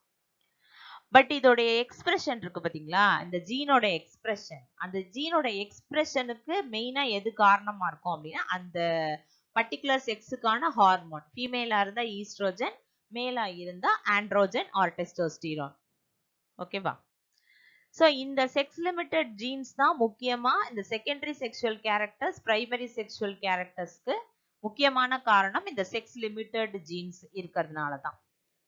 So primary sexual கேரக்டர்ஸ்னா என்ன, செகண்டரி செக்ஷுவல் கேரக்டர்ஸ்னா என்ன, மேல் அண்ட் ஃபீமேல் தனித்தனியா கொடுத்துருக்கோம். ஸோ மேல்ல பிரைமரி செக்ஷுவல் கேரக்டர்ஸ் அப்படிங்கிறது அவங்களுடைய penis and testis enlargement. Then sperm வந்து ப்ரொடியூஸ் ஆக ஆரம்பிக்கிற தருணம், அப்புறம் ப்ராஸ்ட்ரேட் கிளாண்ட் உடைய செக்ரீஷன்ஸ், இதெல்லாம் வந்து மேல்ல primary sexual characters. Whereas secondary sexual கேரக்டர்ஸ்னு வரும்போது செஸ்ட் க்ரோ ஆகுறது, அப்புறம் மசில்ஸ் டெவலப்மெண்ட், அப்புறம் பியூபிக் அண்ட் ஆர்ம் பிட்ஸ்ல வந்து ஹேர் டெவலப்மெண்ட், ஜெனிட்டல் ஆர்கன்ஸ்லயும் அவங்களுடைய கைகளுக்கு கீழேயும் ஹேர் டெவலப் ஆகும். வாய்ஸ் வந்து கொஞ்சம் கொஞ்சமா பிரேக் ஆகி மாஸ்குலைன் வாய்ஸ் வரும். இதெல்லாம் வந்து செகண்டரி செக்ஷுவல் கேரக்டர்ஸ் இன் மேல். Whereas in case of female, அப்பதான் முதல்ல ஓவிலேஷன் ஸ்டார்ட் ஆக ஆரம்பிக்கும், பியூபர்ட்டி அட்டைன் பண்ணுவாங்க, யூட்ரஸும் வெஜைனாவும் டெவலப் ஆக ஆரம்பிக்கும். செகண்டரி செக்ஷுவல் கேரக்டர்ஸ்ல பிரெஸ்ட் டெவலப்மெண்ட் இருக்கும், அதே போல ஜெனிட்டல் ஆர்கன்ஸ்லயும் ஆர்ம்பிட்ஸ்லயும் ஹேர் க்ரோத் இருக்கும். பாடி சேஞ்சஸ்ன்னு பார்த்தா ஹிப், அவங்களோட இடுப்பு பகுதி வந்து குழந்தைய சுமக்கிறதுக்கு ஏற்ற மாதிரி வைடன் ஆகும். அதே மாதிரி அவங்களுடைய வெயிஸ்ட் பார்ட் வந்து என்ன ஆகும்னா நேரோ டவுன் ஆகும். அவங்களோட குறுக்கு வந்து நேரோ ஆகி ஹிப் ரீஜன் வந்து வைடன் ஆகும். நெக்ஸ்ட் இந்த செக்ஸ் இன்ஃப்ளூயன்ஸ்டு ஜீன் இருக்கு பாத்தீங்களா, அத வந்து அதாவது எந்த செக்ஸுக்கு இருக்கோ, அதாவது மேலா இருக்காங்களோ ஃபீமேலா இருக்காங்களோ யாருக்கு இருக்கோ அவங்களுக்கு இந்த ஜீன்ஸ் வந்து அவங்களுடைய ஜீனுக்கான அந்த கேரக்டரை இன்ஃப்ளூயன்ஸ் பண்ணும். இது ஆக்சுவலா வந்து எங்க பிரசன்ட் ஆயிருக்கும், இந்த செக்ஸ் இன்ஃப்ளூயன்ஸ்டு ஜீன்ஸ் எங்க பிரசன்ட் ஆயிருக்கும் அப்படின்னா it is present in the autosomes. 22 pairs of autosomes இருக்கு பாத்தீங்களா, அந்த 22 pairs of autosomesல இந்த செக்ஸ் இன்ஃப்ளூயன்ஸ்டு ஜீன் அப்படிங்கிற ஒரு விஷயம் வந்து பிரசன்ட் ஆயிருக்கும். இது வந்து இட் இன்ஃப்ளூயன்சஸ் த பியரர். யாருக்கிட்ட இந்த ஜீன் இருக்கோ அந்த ஜீன் வந்து யாருக்கிட்ட இருக்கோ அவங்கள அது இன்ஃப்ளூயன்ஸ் பண்ணும், தன்னோட கேரக்டர் அங்க எக்ஸ்பிரஸ் பண்ணுது அந்த பர்டிகுலர் செக்ஸ்ல. Example for this is baldness in man. வழுக்கை விழுறது அது வந்து மேன்ல தான் காமன், ஃபீமேலுக்கு வந்து எங்கேயுமே நீங்க வழுக்க விழுந்து பார்க்க முடியாது, ரொம்ப ரொம்ப ரொம்ப ரேர் அது.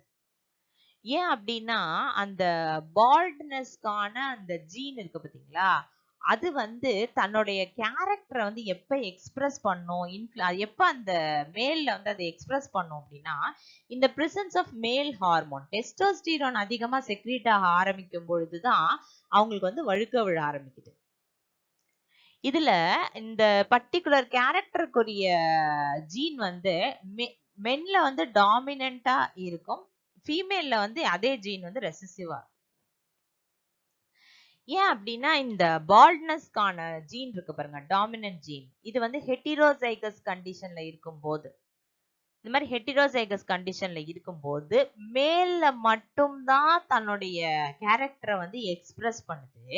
இதே ஃபீமேல்ல ஹெட்ரோசைகஸ் கண்டிஷன் இருந்தா அவங்க நார்மலா தான் இருக்காங்க. அப்படின்னா அந்த மேல்ல மட்டும் என்ன ஸ்பெஷலா உள்ளது வந்து அதை இன்ஃப்ளூயன்ஸ் பண்ணுது அப்படின்னு பாத்தீங்கன்னா மேல் ஹார்மோன் தான். டெஸ்டோஸ்டிரான் செக்ரீட் ஆகும்போது அந்த பால்ட்னஸ் அப்படிங்கிற கண்டிஷன் வந்து வெளியே எக்ஸ்பிரஸ் ஆக ஆரம்பிச்சிடும். இன்னொரு எக்ஸாம்பிள் வந்து என்ன அப்படின்னா length of the index finger.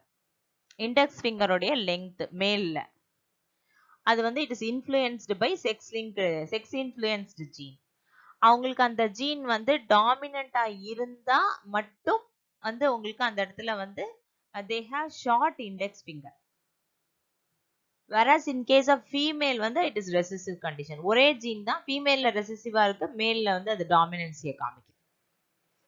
Next term is ஹெமிசைகஸ். ஹெமிசைகஸ் பத்தி நம்ம ஏற்கனவே சொல்லிட்டோம், அதாவது XX அப்படின்னு ஃபீமேல்ல இருக்கு, மேலா இருந்தா XYன்னு இருக்கு. அப்ப X linked ஜீன் வந்து இங்க Xல மட்டும்தான் இருக்கும். Yல அதுக்கான கவுண்டர் ஜீன் வந்து இருக்காது. அப்படி இல்லாம ஒரே ஒரு ஜீன் மட்டும் இருந்துச்சு ஒரு கேரக்டர் கண்ட்ரோல் பண்றதுக்கு அப்படின்னா that condition is called as hemizygous condition. யாருக்கு அது இருக்கோ அவங்களுக்கு பேர் hemizygote. Example for this is hemophilia. அப்புறம் கலர் பிளைண்ட்னஸ், இது எல்லாமே எக்ஸாம்பிள் தான். Next topic sex linked inheritance முடிஞ்சிருச்சு. நெக்ஸ்ட் வந்து ஆம்னியோசென்டசிஸ். இந்த ஆம்னியோசென்டசிஸ் பத்தி ஏற்கனவே நம்ம ப்ரீவியஸ் வீடியோல கேரியோடைபிக் ப்ராசஸ் போது பார்த்திருக்கோம். ஆம்னியாய்டிக் ஃப்ளூயிடை எடுத்து யூட்ரஸ்ல இருந்து எடுத்து அதுல இருக்கக்கூடிய ஃபீட்டல் செல்ஸை கல்ச்சர் பண்ணி அதை ஸ்டடி பண்றது தான் ஆம்னியோசென்டசிஸ். இந்த ஆம்னியாய்டிக் ஃப்ளூயிட் அதாவது எம்ப்ரியோவை சுத்தி டெவலப்பிங் ஃபீட்டஸை சுத்தி ஆம்னியான், கோரியான், ஆலன்டாய்ஸ் அப்படின்னு 3 மெம்பரேன் இருக்கும். ஆம்னியான் வந்து it is immediately surrounding the baby. அதுக்குள்ள ஒரு ஃப்ளூயிட் இருக்கும், அதுக்கு பேர் தான் ஆம்னியாட்டிக் ஃப்ளூயிட். ஃபீட்டஸ் டெவலப் ஆகும் பொழுது அந்த ஆம்னியாட்டிக் ஃப்ளூயிட்லுக்குள்ள அந்த ஃபீட்டஸோடைய செல்ஸும் பிரசன்ட் ஆகி இருக்கும் அப்படின்னு சொன்னோம். அப்புறம் சில புரோட்டீன்ஸும் இருக்கும். ஸோ இந்த ஃப்ளூயிட்ல ஃபீட்டல் செல்ஸ் புரோட்டீன்ஸ் ரெண்டுமே பிரசன்ட் ஆயிருக்கு. இது பேபியை ப்ரொடெக்ட் பண்ணுது இந்த ஃப்ளூயிட். இந்த ஃப்ளூயிடை வெளியே கொஞ்சமா சிரிஞ்சில எடுத்துக்கிட்டு அதை வந்து நம்ம டெஸ்ட் பண்றோம். அதுதான் ஆம்னியோசென்டசிஸ். இதுக்கு பேரு ஆம்னியான் பஞ்சர் அப்படின்னு பேர். அந்த ஆம்னியான் அப்படிங்கிற மெம்பரேனை நம்ம என்ன செய்யறோம், ஆக்சுவலா பஞ்சர் பண்ணி தான் எடுக்கிறோம் இன்ஜெக்ஷன் மூலமா. சம்டைம்ஸ் அதுல லீக் ஆகி காம்ப்ளிகேஷன்ஸ் வர்றதுக்கு வாய்ப்புகள் நிறைய இருக்கு. இந்த டெக்னிக்ல நம்ம கொஞ்சம் டிராப்ஸ் ஆஃப் ஆம்னியாட்டிக் ஃப்ளூயிடை சக் பண்ணி வெளியே எடுத்துறோம் பிப்பட் யூஸ் பண்ணி. அதுக்கப்புறம் அந்த ஆம்னியாட்டிக் ஃப்ளூயிடை சென்ட்ரிஃபியூகேஷன் அப்படிங்கிற ப்ராசஸ் பண்றோம் சென்ட்ரிஃபியூஜ் யூஸ் பண்ணி. சென்ட்ரிஃபிகேஷன் பண்ணிட்டோம் அப்படின்னாலே செல்ஸ் எல்லாம் அடியில போயிடும். மேல இருக்கிற ஃப்ளூயிடுக்கு பேரு சூப்பர் நாட்டன்ட் அப்படின்னு பேரு. செல்ஸும் சூப்பர் நாட்டன் சொல்யூஷனும் சூப்பர் நாட்டன் ஃப்ளூயிடும் தனியா பிரிஞ்சு வந்துடும். சூப்பர் நாட்டன்ட்ட ஒரு டெஸ்ட் டியூப்ல மாத்திட்டு செல்ஸை மட்டும் எடுத்து 10 ல இருந்து 14 நாள் வரைக்கும் அதை நம்ம லேப்ல கல்ச்சர் பண்ணி வச்சுக்கணும். கல்ச்சர் பண்ண செல்ஸ்ல இருந்து நம்ம குரோமோசோம்ஸை செப்பரேட் பண்ணி கேரியோடைப்பிங் பண்ணி நம்ம ஏதாவது குரோமோசோமல் அப்நார்மலிட்டிஸ் இருக்கா அப்படின்னு கேரியோகிராம் மூலமா செக் பண்ணிக்கலாம். அப்புறம் அந்த ஃபீட்டஸோடைய செல்ஸ்ல அங்க இருக்கக்கூடிய அந்த சில புரோட்டீன்ஸ் இருக்குன்னு சொன்னாலே அது அதுல இருக்கிற என்சைம்ஸ் எல்லாத்தையுமே நம்ம வந்து என்ன செய்யறோம் அப்படின்னா அனாலிசிஸ் பண்றோம். குரோமோசோம்ஸை நம்ம செக் பண்றோம், அப்நார்மலிட்டிஸ் இருக்கான்னு பாக்குறோம். அதே போல வேற ஏதாவது இன்பார்ன் எரர்ஸ் இருக்கா, metabolism inborn errors of metabolism ஏதாவது இருக்கான்னு நம்ம அந்த ஜீன் அனாலிசிஸ் பார்த்தா தெரிஞ்சிடும். அப்புறம் அந்த சூப்பர் நாட்டன்ட் ஃப்ளூயிட் ஒன்று எடுத்து வச்சோம் பார்த்தீங்களா, அதுல வந்து சில புரோட்டீன்ஸ் இருக்கும். முக்கியமா ஆல்பா ஃபீட்டோ புரோட்டீன் அப்படின்னு சொல்லப்படக்கூடிய டெவலப்பிங் ஃபீட்டஸ்ல இருந்து உருவாகிற புரோட்டீன் இருக்கு. இதை வச்சுக்கிட்டு நமக்கு ஏதாவது அந்த குழந்தைக்கு கன்ஜெனிட்டல் அனாமலிஸ் அதாவது ஃப்ரம் பர்த் டிஃபெக்ட்ஸ் ஏதாவது வருமா அப்படின்னு அனலைஸ் பண்ணலாம். அதே போல என்ன அந்த பேபியோடைய செக்ஸ் என்ன, மேலா ஃபீமேலா, அது நம்ம இந்த குரோமோசோம் அனாலிசிஸ் பண்ணாலே தெரிஞ்சிடும். எக்ஸ்எக்ஸா எக்ஸ்ஒய்யா அப்படின்ட்டு கிட்டத்தட்ட 3rd மந்த்லயே நமக்கு அது தெரிய வந்துடும். வேற என்னெல்லாம் ஆம்னியோசென்டசிஸ் யூஸ் பண்ணி செக் பண்ணலாம் அப்படின்னா ஃபீட்டஸோடைய லங் மெச்சூரிட்டி, லங்ஸ் வந்து எந்த அளவுக்கு டெவலப் ஆயிருக்கு, அதுல ஏதாவது டிஃபெக்ட்ஸ் இருக்கா அப்படின்னு கண்டுபிடிக்கலாம். அதே போல வந்து அந்த குழந்தைக்கு வந்து இப்போ RH நம்ம படிச்சோம் இல்லையா, அதாவது எரித்ரோபிளாஸ்டோசிஸ் ஃபீட்டாலிஸ்னு ஒரு கண்டிஷன். அதாவது RH நெகட்டிவ் மதருக்கும் RH பாசிட்டிவ் ஃபாதருக்கும் உருவாகக்கூடிய ஃபீட்டஸ் வந்து RH பாசிட்டிவா இருக்கும். அப்ப வந்து உங்களுக்கு RH சென்சிடைசேஷன் ப்ராப்ளம் வரும் அப்படின்னு படிச்சோம், எரித்ரோபிளாஸ்டோசிஸ் ஃபீட்டாலிஸ். அந்த மாதிரி ஏதாவது ப்ராப்ளம் இருக்கா அப்படின்றதையும் நம்ம எவாலுவேட் பண்ணலாம். வேற சில பேருக்கு வந்து இந்த ஆம்னியாட்டிக் ஃப்ளூயிடே பாத்தீங்கன்னா ஒரு லிமிட்டுக்கு மேல எக்ஸஸா இருக்கும், அப்படி இருக்கக்கூடாது. அப்போ அந்த மாதிரி கண்டிஷனை வந்து நம்ம பாலிஹைட்ராமினஸ் அப்படின்னு சொல்லுவோம். பாலி அப்படிங்கிறது மெனி, ஹைட்ரோங்கிறது நம்ம வாட்டரை குறிக்குது, அந்த இடத்துல ஆம்னியாட்டிக் ஃப்ளூயிடை குறிக்குது. அப்படி அதிகமா இருந்துச்சு அப்படின்னா நம்ம அந்த பிப்பட் மூலமா உறிஞ்சி வெளியே எடுத்துடலாம். அதுதான் வந்து நம்ம drain out the excess amniotic fluid from the uterus அப்படின்னு சொல்றோம். ஸோ அந்த மாதிரி கண்டிஷன்ஸை ட்ரீட் பண்றதுக்கும் நம்ம இந்த ஆம்னியோசென்டசிஸ் ப்ராசஸை யூஸ் பண்ணிக்கலாம். இது ஆக்சுவலா அந்த ப்ராசஸ் பண்ணது. இப்போ இது வந்து கிராஸ் செக்ஷன் காமிச்சிருக்காங்க. இது டெவலப்பிங் ஃபீட்டஸ், இது பிளாசண்டா, சுத்தி இருக்கிறது ஆம்னியாட்டிக் மெம்பரேன், அது உள்ள இருக்கிறது ஆம்னியாட்டிக் ஃப்ளூயிட். இது அல்ட்ராசவுண்ட் சோனோகிராஃபி, நம்ம அல்ட்ராசவுண்ட் ஸ்கேன் பண்ணுவாங்க இல்லையா, அது ஸ்கேன் பண்ணும்போது தான் பார்த்துக்கிட்டே தான் செய்ய முடியும். அந்த ஆம்னியாட்டிக் ஃப்ளூயிடை சிரிஞ்சி மூலமா சக் பண்ணி வெளியே எடுக்கிறாங்க, எடுத்துட்டு அதை அனலைஸ் பண்ணுவாங்க. அடுத்து next topic is sickle cell anaemia. Sickle cell anaemia, sickle அப்படின்னு சொன்னா கதிரறிவாள் அப்படிங்கறத சிக்கிள் அப்படின்னு நம்ம சொல்றோம். சிக்கிள்னா இப்படிதான் இருக்கும், அந்த ஷேப் பிறை வடிவம் போல இருக்கும். ஸோ அதுதான் நம்ம சிக்கிள் ஷேப் அப்படின்னு சொல்றோம். ஸோ நார்மலா நமக்கு ஆர்பிசி வந்து எப்படி இருக்கும் அப்படின்னா பைகான்கேவா இருக்கும், சர்க்குலர் அண்ட் பைகான்கேவ், உள்ள வந்து இப்படி குழிவா இருக்கும். அது வந்து எதுக்காக அப்படின்னு சொன்னா அங்க ஹீமோகுளோபின் அகாமடேட் பண்றதுக்காக. இது ஒரு ஹெரிடிட்ரி பிளட் டிசீஸ், அதிகமா காணப்படுறது ஆப்பிரிக்காலையும் அமெரிக்காலையும். இந்த சிக்கிள் செல் அனீமியா இருக்கிறவங்களுக்கு அது சம்பந்தப்பட்ட நிறைய வியாதிகள் வருது. ஸோ டோட்டலா எல்லாத்தையும் சேர்த்து சிக்கிள் செல் டிசீஸ் அப்படின்னு சொல்லலாம். இதோட கண்டிஷன் என்ன அப்படின்னா, யூஸ்வலா நார்மலா ஆர்பிசி ப்ரொடியூஸ் ஆகணும். அப்படி ப்ரொடியூஸ் ஆகாம சிக்கிள் ஷேப்ல ஆர்பிசி ப்ரொடியூஸ் ஆகிறதுனால, நார்மல் ஆர்பிசி ப்ரொடியூஸ் ஆனா மட்டும்தான் அந்த இடத்துல வந்து உங்களுக்கு ஹீமோகுளோபினை அகாமடேட் பண்ணவே முடியும். ஸோ இந்த மாதிரி சிக்கிள் ஷேப்ல இருக்கக்கூடிய இடத்துல ஹீமோகுளோபினை அகாமடேட் பண்றதுக்கான இடமே இருக்காது. ஸோ ஹீமோகுளோபினோட வேலை என்ன அப்படின்னா ஆக்சிஜன் கேரி பண்றது. அப்ப நார்மல் கண்டிஷன்ல மட்டும்தான் அதால ஆக்சிஜன் கேரி பண்ண முடியும். வேறஸ் சிக்கிள் ஷேப்ல இருந்துச்சு ஆர்பிசி அப்படின்னா முதல்ல அதால ஆக்சிஜனே கேரி பண்ண முடியாது. அதிக molecules, 4 molecules of oxygen is carried by 1 haemoglobin molecule. அப்போ அந்த இடத்துல அது முடியாம போயிடுது. ஸோ யாருக்கெல்லாம் ஹீமோகுளோபின் வந்து சிக்கிள் ஷேப்ல இருக்கோ அவங்களுக்கு வந்து ரொம்ப ரொம்ப லோ ஆக்சிஜன் கேரிங் கெப்பாசிட்டி இருக்கும். ஸோ ரெட் பிளட் செல்ஸ் வந்து ஹெல்த்தியா இருக்காது. இல்லாம ஹெல்த்தியா இல்லை அப்படின்னா ஆட்டோமேட்டிக்கா அதால ஆக்சிஜனை கேரி பண்ணிட்டு போக முடியாது. இதே நார்மல் ஆர்பிசியா இருந்தா அது வந்து ரொம்ப பிளெக்சிபிளா இருக்கும், ஈஸியா பிளட் வெசல்ஸ்குள்ள ஓடி போயிடும். வேற சிக்கிள் ஷேப்ல இருந்துச்சு அப்படின்னு சொன்னா அது என்ன பண்ணும் அப்படின்னா இந்த மாதிரி பிளட் வெசல்குள்ள போறப்ப இப்படி போய் எங்கேயாவது மாட்டிக்கும். அது மாட்டிக்கிறதோட மட்டும் இல்லாம பின்னாடி வரக்கூடிய சிக்கிள் ஷேப்டு செல்ஸையும் தான் கூட ஒட்ட வச்சுக்கும். அது ஒரு ப்ராப்ளம் இருக்கு. So here sickle cell anaemia அப்படிங்கிறது இப்போ ஆர்பிசியோட நம்பர் குறைஞ்சிச்சுனாலே அது அனீமியா தான். ஏன் reduction in RBC is called as anaemia. அதான் ஆர்பிசி இருக்கே ஏன் அனீமியான்னு சொல்றோம் அப்படின்னா நம்மளோட நார்மல் ஆர்பிசியோட லைஃப் ஸ்பேன் வந்து 120 days. ஆனா சிக்கிள் செல் அனீமியாவுடைய சிக்கிள் செல் ஆர்பிசியோட லைஃப் ஸ்பேன் மொத்தம் 10 to 20 days தான். அதுக்கப்புறம் அது டெஸ்ட்ராய் ஆயிடும். திரும்ப மறுபடியும் சிக்கிள் ஷேப் ஆர்பிசி தான் ப்ரொடியூஸ் ஆகும். அதுதான் அதோடைய ப்ராப்ளம். ஸோ இதுல பாத்தீங்கன்னா இதெல்லாம் சிக்கிள் ஷேப்டு ஆர்பிசி, வேற இதெல்லாம் நார்மல் ஆர்பிசி. அது டிஃபரன்ஷியேட் பண்றதுக்காக போட்டிருக்கு.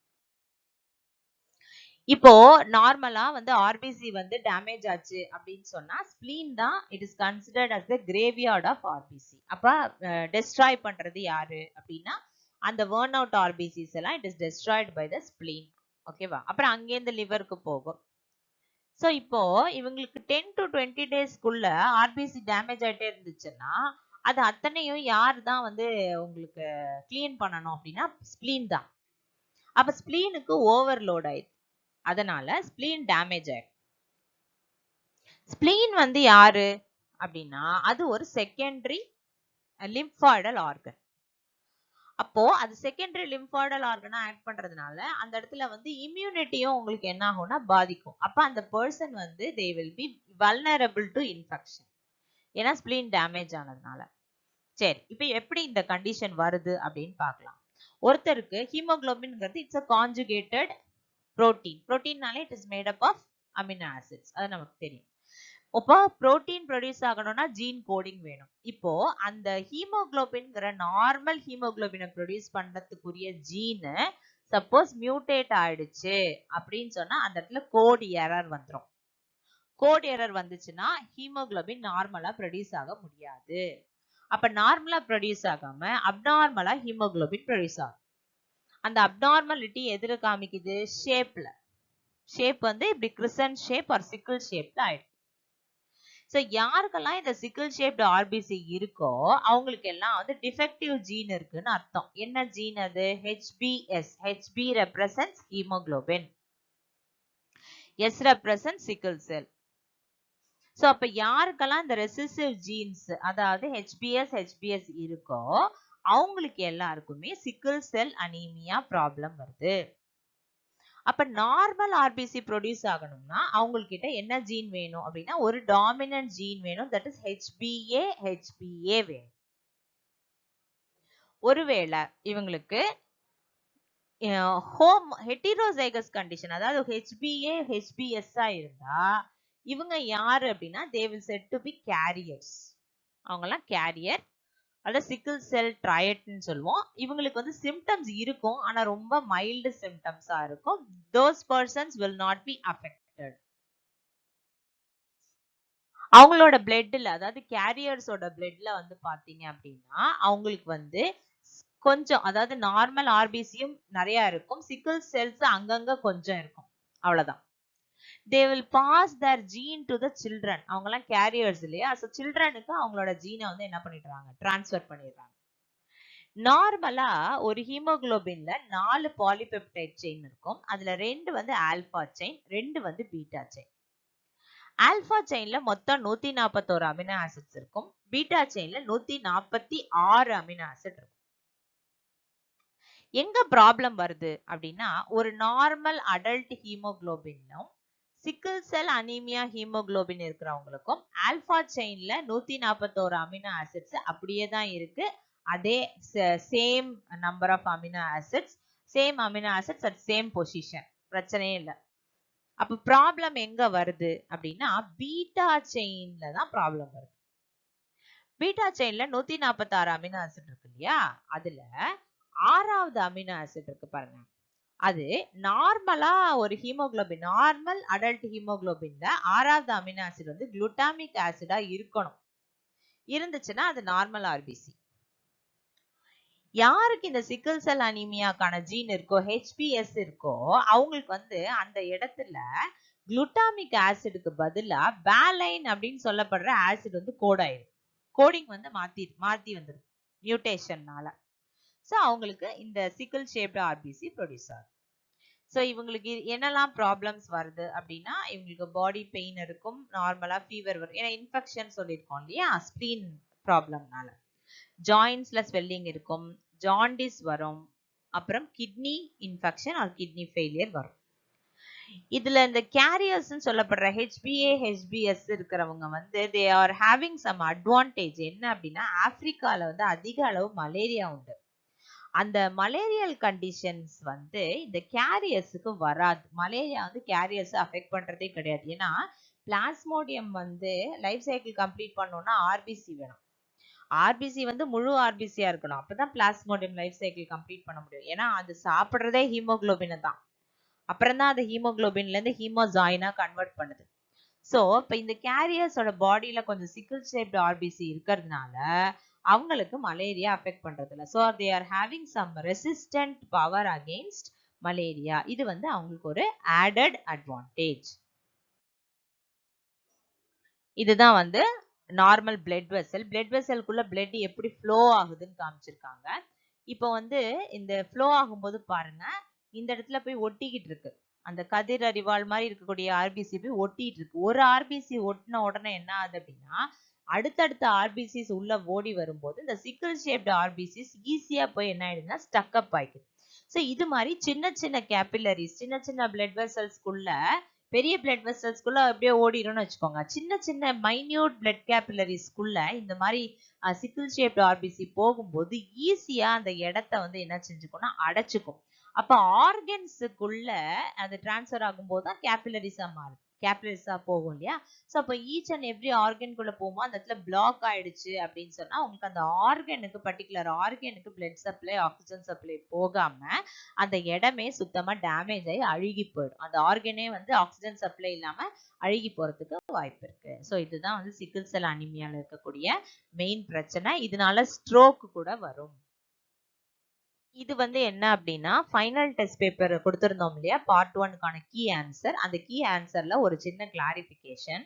Question number 41, shell of turtles are அப்படின்னு கொடுத்து answer is epidermal scales ன்னு கொடுத்திருந்தோம். that answer is wrong. அது கிடையாது. dermal bony structures ங்கிறது ஆக்சுவலான answer. so dermal bones is correct. Question number 47ல scales seen in fishes such as ganoid, ctenoid and cycloid are அப்படின்னு கொடுத்திருந்தோம். அதுக்கும் answer epidermal derivatives ன்னு கொடுத்திருந்தோம். அது தப்பு. answer is dermal derivatives. அது மட்டும் நீங்க key answer change பண்ணிக்கோங்க. Thank you. இதோட இன்னைக்கு human genetics part 13B video complete ஆயிடுச்சு. பயோலேர்னிங் சேனலை ஃபர்ஸ்ட் பார்க்குற வியூவர்ஸ் யாராவது இருந்தீங்க அப்படின்னா சப்ஸ்கிரைப் பட்டன் கிளிக் பண்ணிட்டு பிளேலிஸ்ட் போய் செக் பண்ணுங்க. உங்களுக்கு இதுக்கு முன்னாடி போட்ட ப்ரீவியஸ் வீடியோலாம் தெரியும். மறக்காம நோட்டிஃபிகேஷனுக்கு பெல் ஐக்கான் கிளிக் பண்ணிடுங்க. அப்பதான் நம்ம அப்லோட் பண்ற வீடியோஸ் உங்களுக்கு இமீடியட்டா நோட்டிஃபிகேஷனுக்கு வரும். உங்களுடைய வேல்யூபிள் கமெண்ட்ஸ் எனக்கு கொடுங்க. உங்களுக்கு இந்த வீடியோ பிடிச்சிருந்தது அப்படின்னா லைக் பண்ணுங்க, உங்க ஃப்ரெண்ட்ஸுக்கு மறக்காம ஷேர் பண்ணுங்க. Thanks for watching. Thanks for your support. Stay tuned for next video.